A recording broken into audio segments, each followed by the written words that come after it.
Good morning, good afternoon, whatever it is for you. I hope you are having a fantastic day. My name is Zach Schaumler. This is Strong Opinion Sports. Thank you so very much for tuning in. Today is Friday, December 29th, and I am so very excited to share what I have to say about sports today. I feel like a caged animal. I took Monday and Wednesday off. I was up north visiting my family in Seattle, and I have so much to talk about. I'm so very excited. I feel like we missed a lot this week, and so I'm excited to catch up and share some of the stories. We're going to talk a lot today about the San Francisco 49ers. We're going to talk about Jimmy Garoppolo. I think the Patriots obviously made a huge mistake. We'll break down what that mistake was. We know it's Jimmy Garoppolo, so we'll talk about that in depth. I also want to talk about Earl Thomas. So my favorite football team is the Seattle Seahawks. And after the game last week, Earl Thomas went up to the Cowboys head coach and said, "Hey, come get me. I'm going to tell you where I fall on that. Do I think that was a good thing, a bad thing, why or why not?" We're also going to do NFL buy or sell. This is the playoff edition. We're going to predict who will make it into the playoffs. You remember, you can subscribe to Strong Opinion Sports on iTunes, on SoundCloud, and on YouTube. I put my full entire podcast on YouTube. I also put my best, most interesting clips. Share this with your friends. Tell your friends about Strong Opinion Sports. Share a link. Share it on Facebook, on Twitter. Tell your friends about it face-to-face, whatever it is. And whatever we're doing, it's working. We have had monstrous growth on YouTube. I didn't put up a video this week, and we got 65 new subscribers. So it's going really well. I'm really excited for the future growth of Strong Opinion Sports. So something happened last week. Something happened last week in the NFL that no one seems to understand how big of a deal it was. Last week, Jimmy Garoppolo and the San Francisco 49ers beat the Jacksonville Jaguars and their fantastic defense 44-33. This is a huge deal. People don't seem to be appreciating it as much as I have. I've been sitting here all week licking my chops, ready to tell you about why this is so exciting. This is impressive for two major reasons. The first reason is this. The Jaguars are like a Lamborghini. The Jaguars have a great defense, good offensive weapons, talent all around. The Jaguars are a fantastic football team. In contrast, the San Francisco 49ers are basically a Toyota Corolla. A Toyota Corolla has no business hanging out around in a race with a Lamborghini. Toyota Corollas are slow. They're not as good. They're not as gifted as a Lamborghini. Jimmy Garoppolo beat a Lamborghini in a race while driving a Toyota Corolla. That is absolutely fantastic. We need to appreciate Jimmy Garoppolo. Jimmy Garoppolo is doing things that are just out of this world. It's ungodly. It's crazy. But the second reason we need to be impressed and excited about this win is this. This game wasn't, in spite of the fact that Jimmy Garoppolo beat the amazing Jacksonville defense, the truth was, this was not just Jimmy Garoppolo who beat the Jacksonville Jaguars. Yeah, Jimmy Garoppolo was great, but so was the rest of the 49ers football team. And that is what hope does. Hope has this crazy effect. When you have hope that you can succeed and you can see it in your brain, it changes the way you prepare and the way you perform. This is what happened. This is how much of an effect Jimmy Garoppolo had on the San Francisco 49ers. Their average roster with not a lot of great players was able to compete and elevate their play to compete with a great roster in the Jacksonville Jaguars. 2 running backs had touchdowns. There was a pick 6. The entire 49ers team played with some kind of electricity. That is the effect of Jimmy Garoppolo. He doesn't even have to play outstanding to have an effect on everyone else.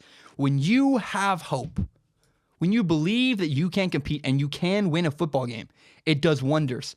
Everybody on the 49ers roster performed better last week because they had Jimmy Garoppolo on their football team and they thought they had a chance. And having a chance is such an important part of the battle.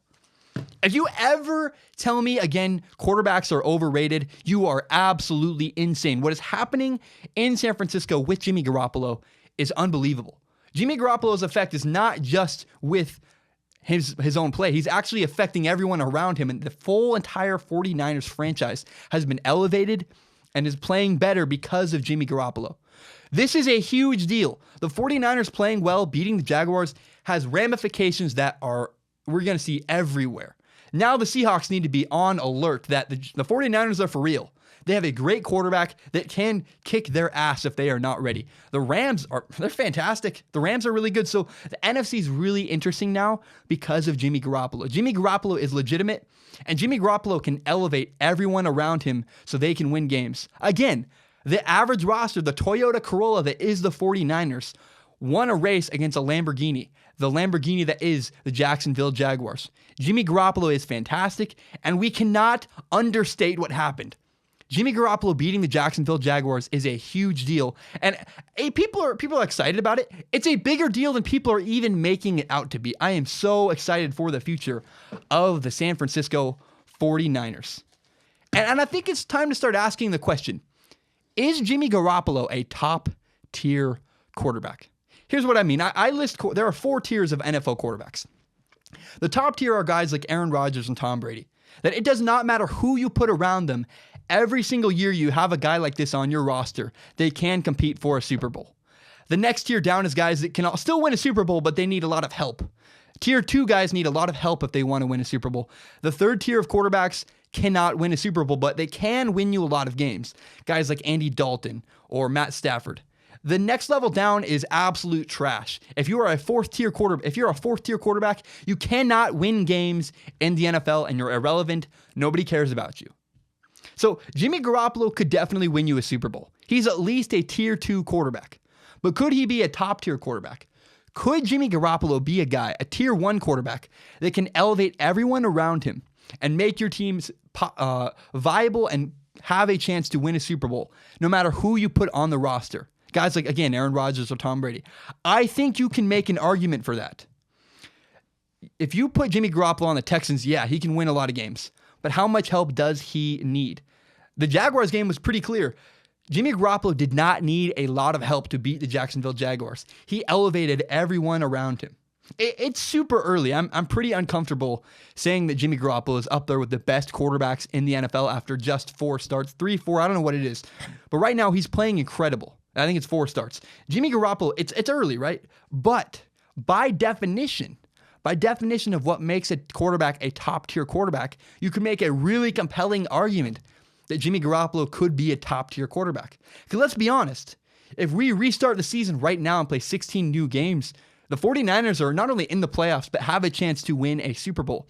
And that is solely because of Jimmy Garoppolo and the way he has elevated everybody around him. Remember, a top-tier quarterback is a guy, no matter who you have around him on the roster, your team has a chance to compete for a Super Bowl because of your quarterback. That's a description of Jimmy Garoppolo, right, wrong, or indifferent. That sounds a lot like a description of Jimmy Garoppolo.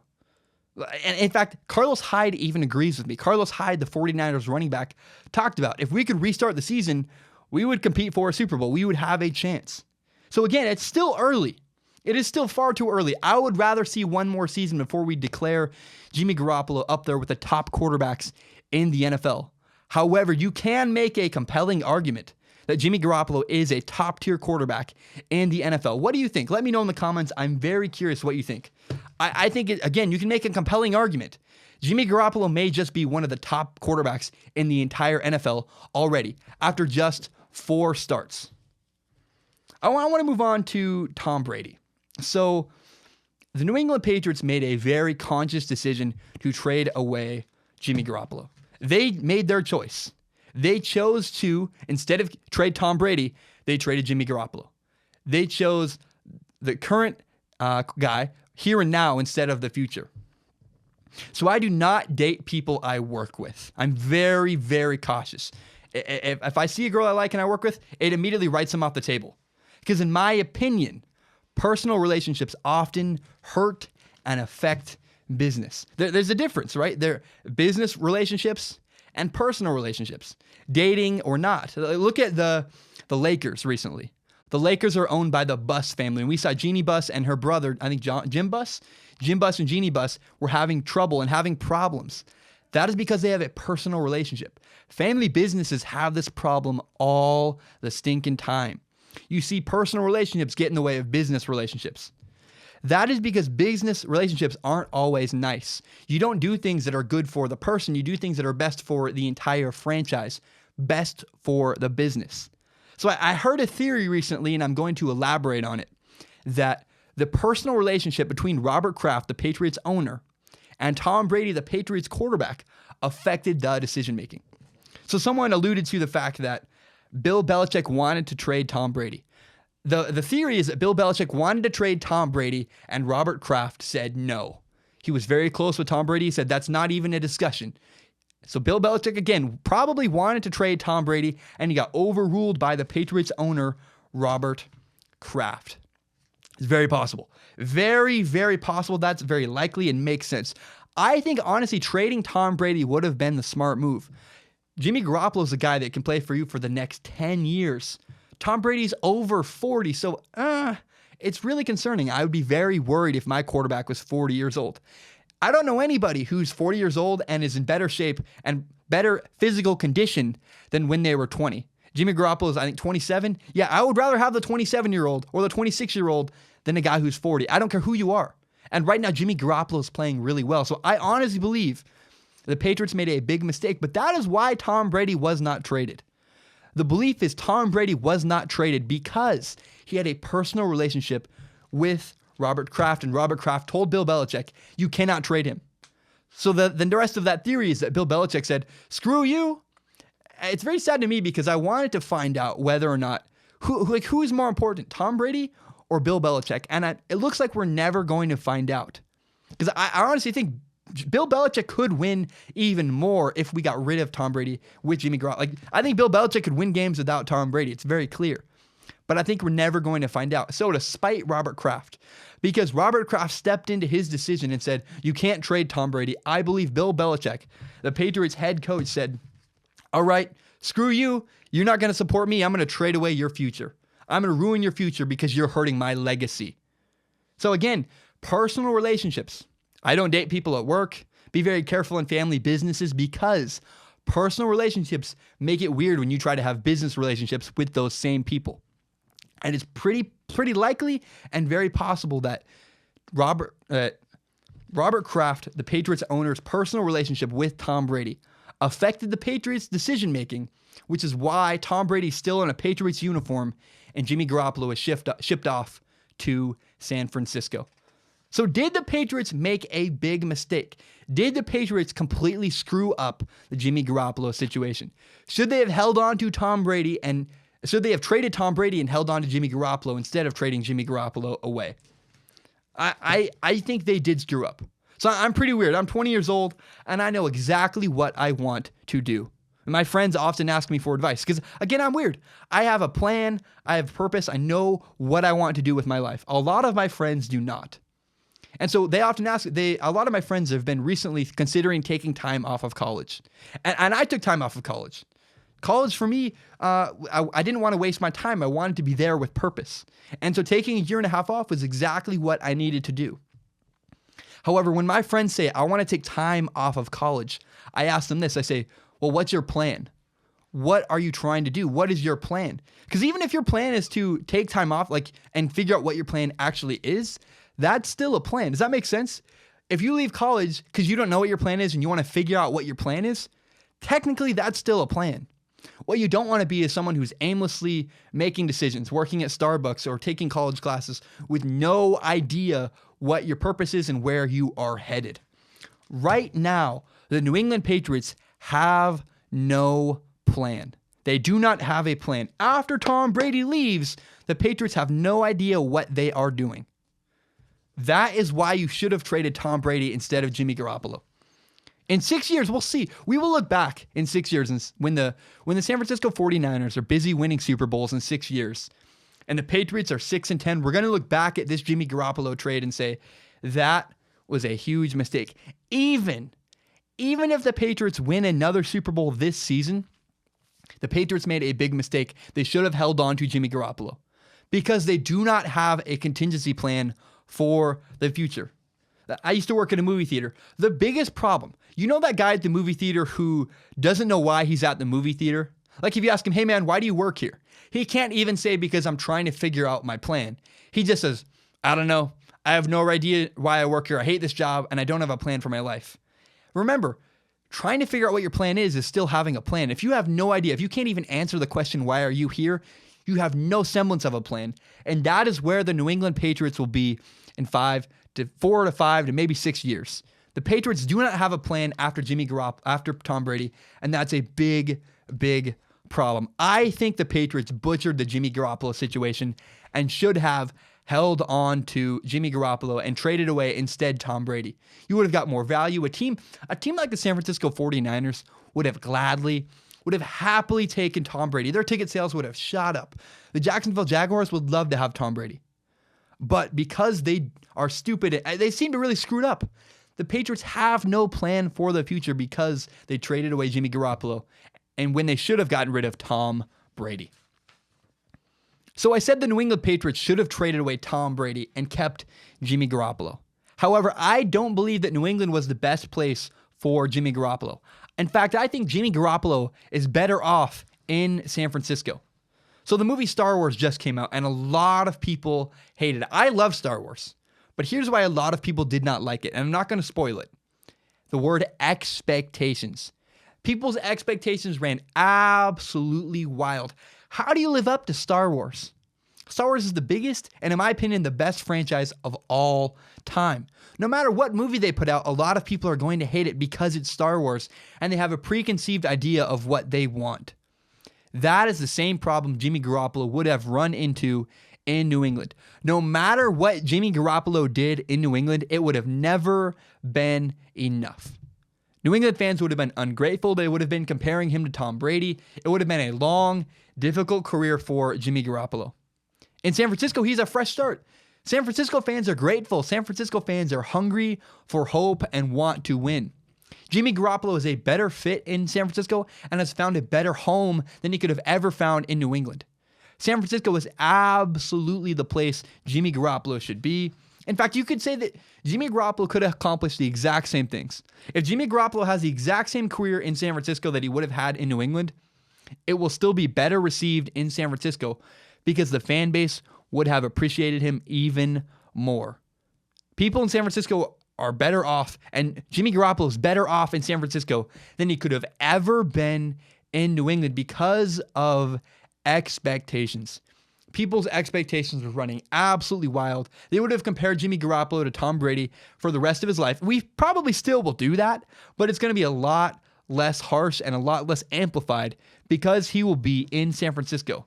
We're going to hear a lot of Joe Montana and Steve Young stuff, but we're not going to hear as many Tom Brady comparisons because he's not playing for the New England Patriots. And because it's farther removed from Joe Montana and Steve Young, I think Jimmy Garoppolo is going to be just fine. He is better off in San Francisco than if he had stayed in New England because, once again, people's expectations will have run wild and they would not have treated Jimmy Garoppolo fairly in New England. Jimmy Garoppolo is better off in San Francisco as a 49er. My name is Zach Schaumler. I'm going to take a short break. When I return, I'm going to talk about the Georgia-Oklahoma game on New Year's Day. We're going to talk about Bama. We're going to talk about Clemson. I'm going to predict what will happen in the college football playoff. I'm going to talk about Eli Manning. Again, Earl Thomas, a player from my favorite football team, the Seattle Seahawks, told the Cowboys coach, "Come get me." So was that a good thing? Was that a bad thing? That debate is coming up. I'm also going to do NFL buy or sell. I'm going to predict who will make the NFL playoffs. There's good stuff ahead. I'm so very excited. Remember, you can subscribe to Strong Opinion Sports on iTunes, on SoundCloud, on YouTube. Google Play is coming very soon. I'm about to put it on Spotify. You can find my full entire podcast on YouTube. You can also find my best, most interesting clips. Tell your friends about Strong Opinion Sports. Share this with your friends. I'm so excited. We're building something. It's really, really exciting. The YouTube subscribers have gone up. They've almost doubled in the last week, and I barely even put any content out. So continue to tell your friends about Strong Opinion Sports. Help me grow. Help me continue to chase my passion and chase my dream. Thank you so very much. I will be right back. My name is Zach Schaumler. This is Strong Opinion Sports. All right, I'm back. My name is Zach Schaumler. This is Strong Opinion Sports. We just had Christmas, and Christmas for me was a great time. I got to see my grandma, someone who I haven't seen in a really long time up north in Seattle. It was just awesome. It was a great time to visit with my family. I also got to watch my sister's boyfriend open a gift. So my sister's boyfriend is a welder, which means his clothes are often ripped and burned, and he has holes in them. And he wears a coat. My sister's boyfriend wears a special coat when he welds because, again, it's hot. He needs something for heat protection. And my sister's boyfriend got a new coat this year. The reason why my sister's boyfriend got a new coat was because his old coat had holes and was burned, and it was time to replace it. His old coat was no longer effective and got the job done. Now, for a while, his old coat had holes and all kinds of little rips, but eventually the holes got so bad that you couldn't use it anymore. The jacket was no longer viable for him to be successful. Eli Manning is that old coat. Eli Manning has just deteriorated so much, you can no longer win games with him in the NFL. I watched this weekend, I watched the Cardinals and Giants game. Eli Manning's awful. Eli Manning is absolutely atrocious. You know, I'm not going to lie, Eli Manning's body isn't just deteriorating. He's making terrible, bad decisions. Eli Manning cannot win you games in the NFL. I'm not even sure if he played for the Jacksonville Jaguars that he would be any better than where he is now. Again, it's because his body isn't deteriorating. I mean, his body isn't great. He's not mobile. His arm isn't as strong as maybe it once was. But he's also making really bad decisions. And when you start making bad decisions in the NFL, I don't know what to say to you. Because then it's no longer just a physical problem. You're not only making problems because you're old and your body's breaking down. He's not making the right decisions. It's like he's no longer the same quarterback. He's absolutely awful. I have no belief and no faith anymore in Eli Manning. I think Eli Manning is very similar to, again, my sister's boyfriend's old coat. It's old, it's broken down, you can't use it anymore, and it's time to replace Eli Manning with a new quarterback. Just like it was time to replace that old coat. Eli Manning needs to go, and I don't know that he can work anywhere else either. Again, that coat, you can't give that coat to another welder. It wouldn't work. Eli Manning can't go to another football team and still win games. I think Eli Manning's shot. He's broken down. He's not going to work anymore. I think it's time the NFL moves on from Eli Manning. We don't need running quarterbacks, but we need quarterbacks that can be mobile at least a little bit. Eli Manning is not even a little bit mobile, and mentally he's breaking down. He's making terrible decisions with the football. Once again, Eli Manning is awful, and he cannot win you games in the NFL. All right, I want to talk about the college football playoff. On Monday, we'll see the first round of the college football playoff. Monday is New Year's Day. I'm excited. There's some really, really fantastic and great bowl games, and I'm really excited. Georgia and Oklahoma is going to be a fantastic game. Again, we'll see Georgia and Oklahoma play, and we will see Alabama and Clemson play each other on Monday. It's going to be absolutely fantastic.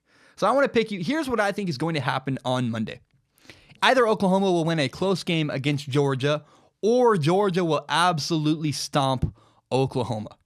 So if it's a close game, I think Baker Mayfield gives Oklahoma the edge because Oklahoma has a better quarterback, and Baker Mayfield will be clutch at the end in the fourth quarter. However, more likely, and what I predict will happen, is that Georgia will crush Oklahoma. College football is different. College football is not the NFL. College football does not come down to who has the better quarterback. Remember, it's about having a better coach and better athletes. That is who wins in the NFL. That's why Nick Saban has won multiple national championships with terrible quarterbacks that aren't even drafted to the NFL. Here's a breakdown of this game. Kirby Smart is a better coach than Lincoln Riley. And Georgia has better athletes than Oklahoma. The only edge Oklahoma has is that they have a better quarterback than Georgia. But again, once again, quarterbacks are not the key to winning in college football like they are the key to winning in the NFL. So I predict that Georgia is going to stomp and annihilate Oklahoma. I think that could very well happen. Here's what I think is going to happen between Clemson and Alabama. I am picking Clemson to beat Alabama. Here's why. Nick Saban is great against the things he can prepare for. You can prepare for a lot of things. What you cannot prepare for is a running quarterback. That is unpredictable. Guys like Kelly Bryant, the Clemson quarterback. What have we seen Nick Saban be susceptible to losing against in the past? Nick Saban often loses against running quarterbacks. Deshaun Watson, Johnny Manziel. Guys that can move give Alabama and Nick Saban trouble. They're unpredictable. You cannot prepare for the unscripted plays guys like Russell Wilson and Kelly Bryant make. Kelly Bryant is a mobile quarterback, and that is the difference. That is why I'm picking Clemson to win close against Alabama because of the mobile quarterback, Kelly Bryant. Kelly Bryant is absolutely the key to the game between Clemson and Alabama. If Kelly Bryant gets injured, even if he's not knocked out of the game, if he hurts his ankle or something, that's a big problem. So keep your eyes on Kelly Bryant. He is the key to the game between Clemson and Alabama. Again, I am picking Clemson to beat Alabama, and I'm picking Georgia to stomp and crush Oklahoma. If it's a close game, though, I think Baker Mayfield and Oklahoma will pull it out against Georgia. Ultimately, it doesn't matter who wins the Georgia-Oklahoma game because I am picking Clemson to win the national championship. I think realistically, honestly, Georgia might have been the third best team in the SEC. I think Alabama was better, and I think that Auburn was better. I just think that Auburn played a lot of games in a row. They played back-to-back-to-back weeks, and they got burned out. I think Georgia may be the third best team in the SEC, and Clemson absolutely outclasses Georgia. Their athletes, they're the most athletic and best physically dominating team in college football. I think Clemson is going to win the national championship outright. I'm very excited. I can't wait. There are just fantastic football games this weekend. It's going to be great. It's going to be absolutely fantastic. I'm so excited. Clemson, Alabama, that's like, whew. I know people are sick of that. People are angry that they keep playing each other every single year. I could not be more thrilled.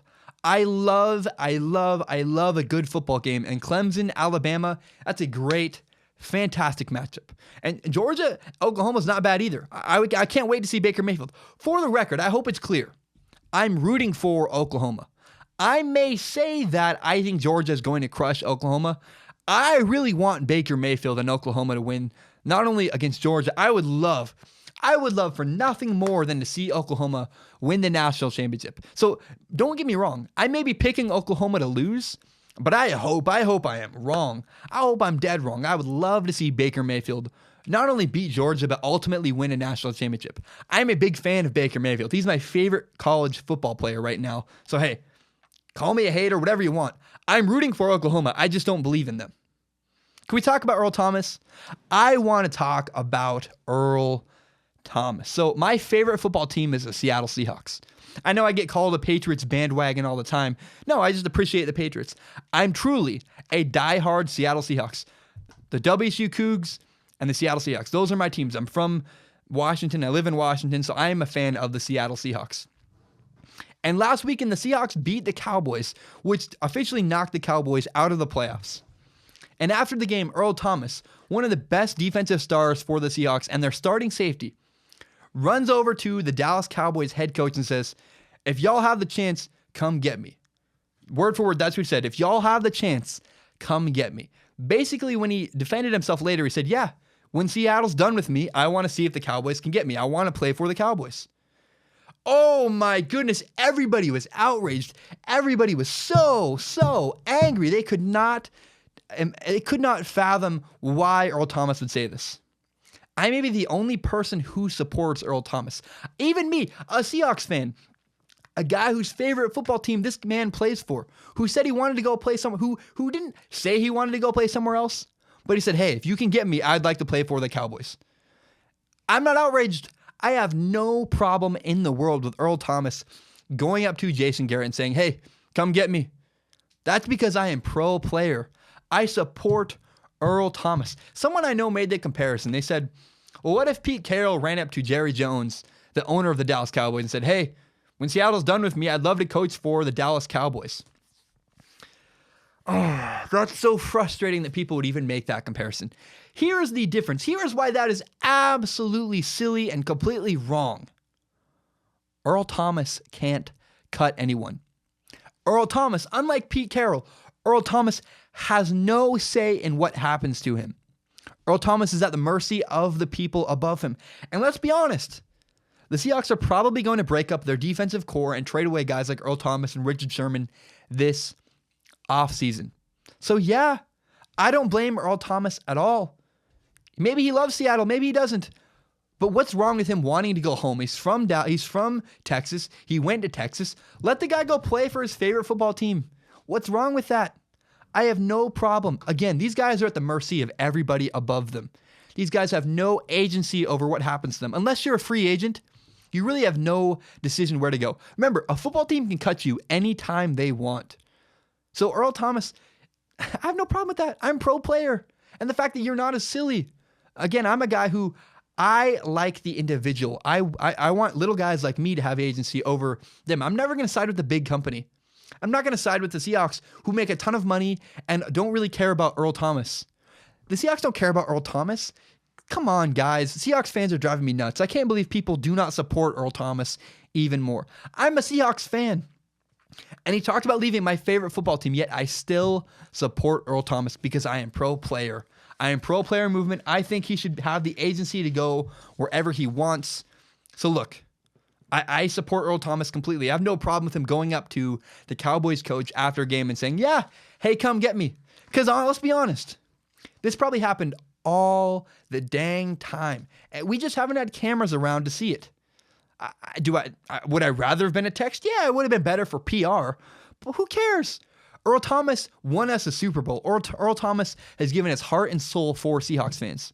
So to be mad when he's realistic and says, hey, I'm probably going to get traded away. I'd like to go to the Cowboys. Hey, Cowboys, come get me. I have no problem with that. I have no problem with that at all. It's silly, and people are being completely unrealistic and completely silly. All right, I want to do NFL Buy or Sell. NFL Buy or Sell is a segment where I pick my favorite football teams every week, and I either buy them or I sell them. If I buy you, it's because I believe in you. If I sell you, very similar to a stock, I would say, hey, sell that stock. I don't believe in this. Get rid of it. This is NFL Buy or Sell. This week, I am buying the Seattle Seahawks. I believe the Seahawks will make the playoffs because the Seahawks are going to beat the Cardinals this week. And then I'm selling the Falcons because the Falcons are playing the Panthers. Here's what it takes for the Seahawks to make the playoffs. The Seahawks have to beat the Cardinals, and the Falcons have to lose to the Panthers. That is exactly what I think will happen. I think the Falcons are going to lose to the Panthers because the Panthers are hungry and want to knock their division rivals out of the playoffs. The Seahawks are going to make the playoffs. I'm buying the Seahawks and selling the Falcons. I'm buying the Ravens. The Ravens play the Bengals, and if the Ravens beat the Bengals, the Ravens make the playoffs. That is what is going to happen. The Ravens will go 10-6 and make the playoffs. I'm selling the Titans. The Jaguars are not resting their starters. The Titans play the Jaguars this week. The Jaguars are far better. I think Marcus Mariota cannot compete with a team like the Jacksonville Jaguars defense. I am picking the Jaguars to beat the Titans, and I am selling the Titans. I'm also selling the Bills. The Bills play the Dolphins, and I don't have a good reason. I just don't believe in the Bills. I think the Bills are going to screw it up, and I think the Dolphins are going to play spoiler and knock out the Bills. And for that reason, I am buying the Chargers. The Chargers will beat the Raiders at home this week, and because the Bills will lose, and because the Titans will lose, the Chargers will make the playoffs this year and make the last playoff spot in the AFC. And beware, the Chargers will make a lot of noise in the playoffs. They're a fantastic team with a good pass rush and a good quarterback. They slipped up against the Chiefs. I don't know that that's going to happen again. We're all worried about the Steelers and the Patriots.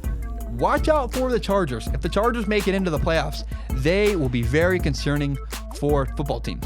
Last but not least, I am buying the 49ers this week. The 49ers are playing the Rams. And for some reason, for some ridiculous and silly reason, people are picking the Rams to win this game. If you're picking the Rams, you are uninformed. You are stupid and wrong. Do you not realize the Rams are resting their starters? Like, what world do you live on? You're going to pick Sean Mannion, the backup quarterback for the Rams, to beat the red-hot 49ers? Let's be honest.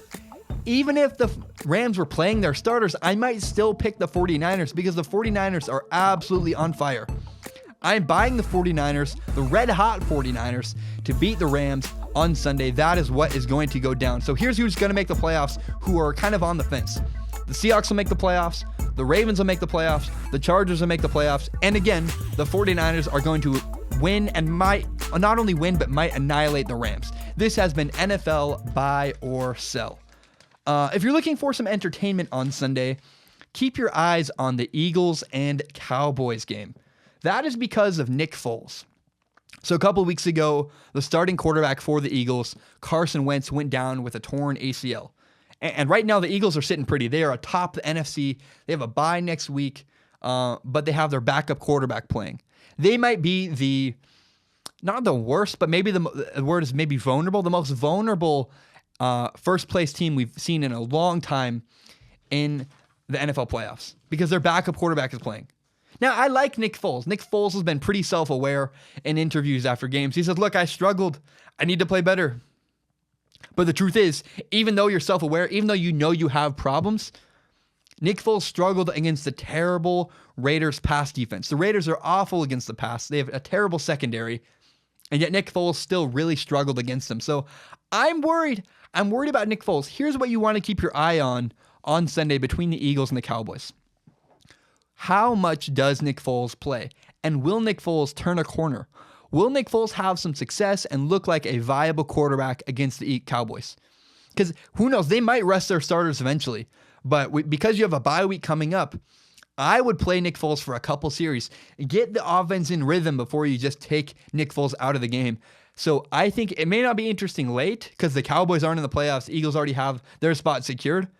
But early in the game, between the Cowboys and Eagles, that could be a good game. And remember, the Cowboys didn't make the playoffs, but they're healthy and they're angry. So watch for the Eagles and the Cowboys on Sunday to be a good and interesting football game. All right, I want to talk. We have two more things I want to talk about. We're going to talk briefly about my favorite football day. Here's why I didn't do a podcast on Thursday. I got back late last night, and I had the podcast pretty much all written, but I wanted to wait and talk about the Washington State bowl game on this podcast. Washington State last night played Michigan State in the Holiday Bowl. And here's what happened. Here's my reaction, my breakdown to the game. We've seen the same thing from the Cougs all year. Washington State got dominated physically.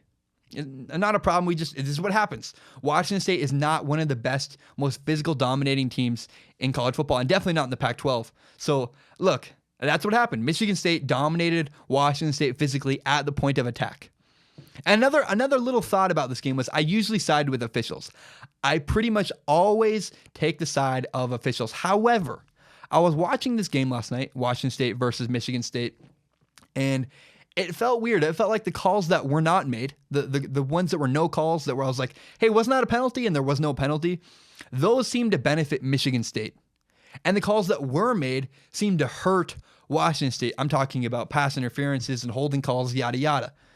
I felt like it lacked a lot of consistency, which is something I struggled with, something a lot of people on Twitter were angry about. But then I talked to a friend of mine who's a ref. He refs a lot of football games, and he pointed this out to me. The style of play. Michigan State and Washington State play very, very different types of football. Michigan State's a power running team. They run the ball up the middle very often. That's how they got a ton of success and how they had a ton of success against the Cougs last night. In contrast, Washington State throws the ball all the time, and that is where a lot of their penalties seem to incur. The refs' style of calling penalties seemed to benefit Michigan State. And in fact, it hurt Washington State because they played very different styles of football. Michigan State benefited from the play calling, while Washington State did not. So I don't know. I would have loved to see more consistency. I thought that was interesting. I talked to a friend of mine. He said, look, the style of play makes a big difference when you are calling a game, and that's why it looked like the refs were calling the game against Washington State. The next question is, hey, Washington State fans, are you satisfied? Are you happy? Is 9-4 enough? I had a conversation last night. A guy was like, hey, well, look, 9-4 is better than 4-9. Let's be honest about this. A 10-win season means a lot more to Michigan State than it does to Washington State. Last year, Mark D'Antonio, the Michigan State head coach, was on the hot seat. It looked like he was going to get fired. They went 3-9. He was in trouble. This year, he turned around the program and went 10-3. Look, that win meant a lot more to Michigan State. They care more about football. I'm happy. We had 9 wins. It's a good season, but we didn't get 10 wins. And how long is it going to be until we care about winning 10 games? Right now, I don't think we should be greedy. I think as Washington State fans, we should say, look, hey, the dark days are over.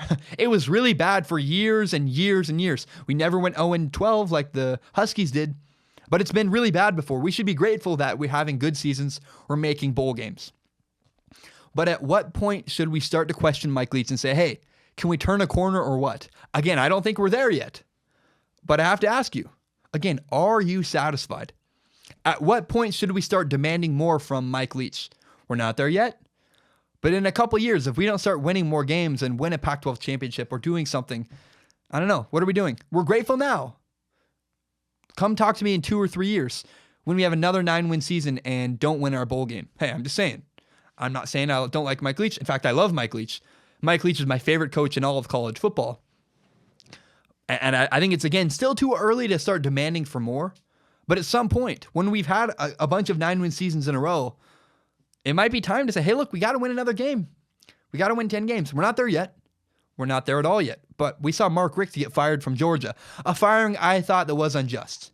Right? I think we should be grateful. It's been awful in the past. But I'm just pointing out, I'm not saying I'll never be this way, but it's very possible that eventually Washington State fans will begin to be ungrateful for the good seasons they are having and say, hey, Mike Leach, can we win more games or what? Why aren't we winning Pac-12 championships? Why aren't we winning our bowl games? Again, we're not there yet, but that time is coming. Come talk to me in 2 or 3 years. I want to start a new segment. This is a new segment I'm calling the SOS Update. I'm doing this because a lot of people don't. I say a lot of things that are important and relevant to the show, like little news pieces, housekeeping items, yada, yada. And not everybody listens to the full podcast. So this way I can break it out onto a short video, put it on YouTube, so everyone can hear the news about the show that you need to have updated in you. I'm not going to do this every episode, but maybe every couple episodes or whatever it is. I'm going to do another one on Monday, for example. A lot of people are criticizing the background. Okay, I hope it's very clear. I'm sorry. I'm a college student and I'm home for winter break. This right here, this is the absolute best I can do. I know you guys got mad. There were boxes behind me last week. That's fine. I understand. Just be aware. I'm not making money off this yet. I'm still in its infancy. So, hey, as the show grows, as Strong Opinion Sports grows, the production value will get better. The show will look and sound better. But right now, I'm a college student working out of either my bedroom or a dorm room. This is the best I can do right now. And I hope it's clear, ultimately, even as the show grows, even as the show gets better, don't forget what I'm saying is the most important part of these videos. The background doesn't matter. The wall behind me has no impact on what I'm saying about sports, and that is the most important part of these videos. Yes, the background will get better. Again, as I turn this into a company, as we make more and more profit in this, well, I don't make any profit yet, but as the show grows, the production value is going to look and sound better. But right now, I will do the very best I can. But remember, that wall does not matter. Second, I learned a big lesson on Christmas. Next year, I'm going to make a podcast. Well, probably not next year. Next year is Tuesday. But I wish I'd made a podcast this year on Christmas. So in 2 years from now, 2019 Christmas is on a Wednesday. I will make a show on Wednesday. I might take Monday before or Friday off after, but because I want to be around my family. But I'm going to work on Christmas as often as I can. Days like that. Those are my days to make a difference. So remember, the holidays are a time of year where a lot of people take time off of podcasts. That's my chance to grow the audience. When everyone else takes a day off, if I work, hey, that's a day where hey, who's on? Oh, Zach Schaumler made a podcast. He's the only person talking about sports today. I promise you in the future, on big days, on holidays like Thanksgiving and Christmas, Thanksgiving's a Thursday, but big important holidays, like New Year's, I'm working on New Year's Day because I believe that's an opportunity to help grow the show. So in the future, on big holidays, I will not take a day off. I'll take a day off maybe after Christmas, but not the day of Christmas. I want to give you guys content on days when other people are not making content. The last little order of housekeeping, little bit of news, is that Monday is a big, huge day. On Monday, it's Black Monday. A lot of NFL coaches will be fired, and there are a ton of bowl games. We're going to talk about the coaches being fired and the bowl games next Wednesday. Monday's show is going to be about the things that are happening this weekend in sports. Monday, I'm going to get my show. I'm going to hopefully do it early, like at 10 in the morning on Monday. So if coaches get fired Sunday night, or Monday morning, great. But anything after when I record on Monday is stuff we'll talk about on Wednesday. So just be prepared. The news stories from Monday are going to be on Wednesday's show, probably not Monday's. Remember, my name is Zach Schaumler. This is Strong Opinion Sports. Thank you so very much for tuning in. You can subscribe to Strong Opinion Sports on iTunes, on SoundCloud, coming to Google Play soon, coming to Spotify very soon. I'm very excited. You can find my full entire podcast on YouTube. You can also find my best and most interesting clips on YouTube. Tell your friends about Strong Opinion Sports. This is my favorite thing I do. I love it so much. I'm very proud of it. We're growing like a wildfire. It's crazy. It's growing very rapidly. Our subscribers have almost doubled in the last week. Continue to tell your friends about Strong Opinion Sports. I'm so very excited. We were at 169, interesting number, subscribers this morning. We're probably higher now. Continue to tell your friends about Strong Opinion Sports. I am so very excited. Remember, my name is Zach Schaumler. Thank you so very much for listening, and have a great day, everybody.